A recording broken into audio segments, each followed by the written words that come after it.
Hey guys, welcome to the Caranova, and today I'm going to give you an initial ownership review of my Yezdi Scrambler 2022.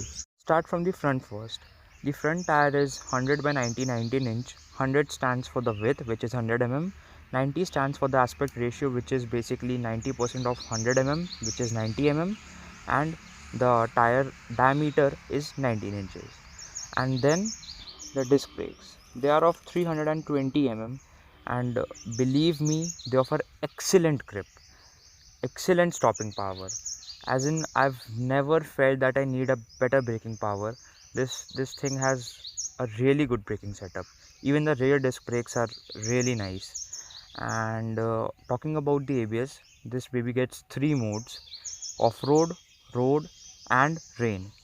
So in road mode, the ABS is not too sensitive, and yet it works when you need it, and which is actually perfect in normal riding conditions. And the off-road mode deactivates the rear ABS, sorry. And in rain mode, the disc brakes and the ABS setup gets oversensitive. Not oversensitive, it gets sensitive because you actually need it in rainy driving conditions. Talking about the front suspension, it offers a travel of 190 mm, and one of the cons is that it is too stiff. Like, I didn't feel it until I took it to broken patches, and if you are riding on a patch where there are constant potholes and very bad roads, you'll actually feel that you are sitting on a bike which doesn't have a suspension setup. It's that stiff. I didn't like this. Third thing being the headlight setup. So the headlight is a LED unit, and these are the DRLs, and the low beam is over here and the high beam is over here. And the low beam is, the spread is okay, the intensity is not.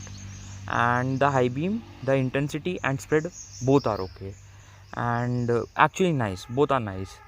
And the second issue being, I don't think they have adjusted the low beam quite well, because the low beam crosses normal eye level, so it works kind of like a high beam. Talk about the riding position. The handlebars are quite upright. Basically, they are set up quite high, so your hand is straight while holding them, and you can stretch your hand so it doesn't pain. And I've ridden it not for too long, but for a distance of 200 kilometers at a stretch, and believe me, I didn't have any back pain whatsoever. And the buttons it has on offer. So this is the engine kill switch, this one. This is the hazard lamp switch. Wait, I'll just reach there and show you. This is the hazard lamp switch. This is the self start button, and these are buttons for adjusting the instrument cluster. I'll show you. And this is for the indicator, this is for the horn, and this is for the pass by, high beam, low beam. Show you how these buttons of the instrument cluster work. If you press the mode button, it shows trip A, trip B, and odo.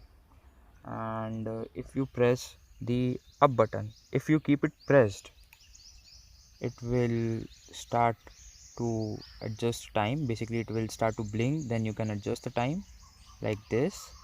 And when you are done with this, you can just press set, so it disappears, the blinking disappears. Basically, the time has been set. And this button, which is the down arrow, is for adjusting the road modes. Right now I've accidentally switched it to rain mode. I'll show you. Off-road. Also has a charging port which has a type C and type A port. Let's hear the exhaust note now, which brings me to the point how to start this bike. So you have to switch on the engine kill switch and press the clutch. If you don't press the clutch, see, the bike is in neutral, and if I press the start button, it won't start. You have to press the clutch and then press the start button, and then it turns on. Also to note is that if you are below 5'8", in height, so you might have to tiptoe. Actually, you will have to tiptoe to ride the bike, because the seating position is actually at 800 which isn't too high, but it's still quite high. And I also want to tell you that this has a ground clearance of 200 and it also has engine protection near there. And believe me, I've taken it off road, and it might not have been too extreme or a rocky terrain, but believe me, whatever I could throw at it, it this thing just went over them. And now let's talk about the engine, the heart of the matter. So the engine is quite nice. Actually, it's it's over my expectations. I didn't expect it to be this nice. It is a 334cc liquid cooled engine and a single cylinder, obviously. And the low end the low end torque. The gearing ratios are actually not well tuned. So if you are at second gear below 4000 rpm, so this will start to knock. Even if you are in any other gear below 4000 rpm, this will start a weird juddering. So that's an issue which has to be sorted out. The fueling, I heard, is inconsistent, but I didn't notice it anytime while riding, and I've ridden for 600 kilometers so far, so let's hope for the best. And the mid range from 4000 rpm to actually the top end from 4 to 8000 rpm, this baby is a beast. For a 334cc motorcycle, this thing just flies. This thing literally flies. It actually, yesterday one of my friends was sitting at the pillion seat, and I just revved it a bit till 6000 rpm, and his legs were near my elbow. So that kind of pickup this thing has. It's actually quite its torque is actually quite instant. So it's like it just gives you a good thrust, and you are just carrying it. Even in the top end, the thrust doesn't go away. So that's a really nice thing. And one negative point about this bike is the horn is too meek. I really don't like the horn. And now let's talk about the handling. So this is probably one of the uh, best handling Yezdi's I've experienced, probably, because the roadster felt too heavy to me. I mean, I could not swirl it around the traffic. And I feel that probably the biggest con in the handling department of this bike is the other tires, and which are MRF zappers, as I told you.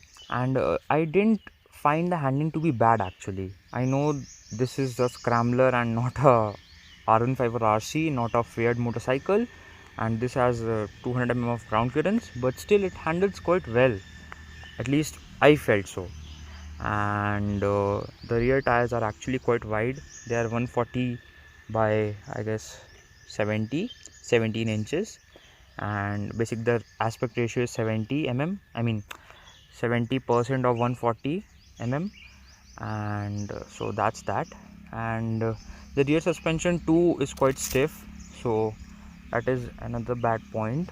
And as of yet, I haven't experienced anything bad about this bike as such, because there is one issue, which is the heating issue. This bike heats up a lot in traffic, but the Yezdi showroom guys told me before the delivery that this bike will heat a lot before the first service, and I don't know why that is. They told me that you'll also feel that there's a smell of melting wires because the paint is settling in.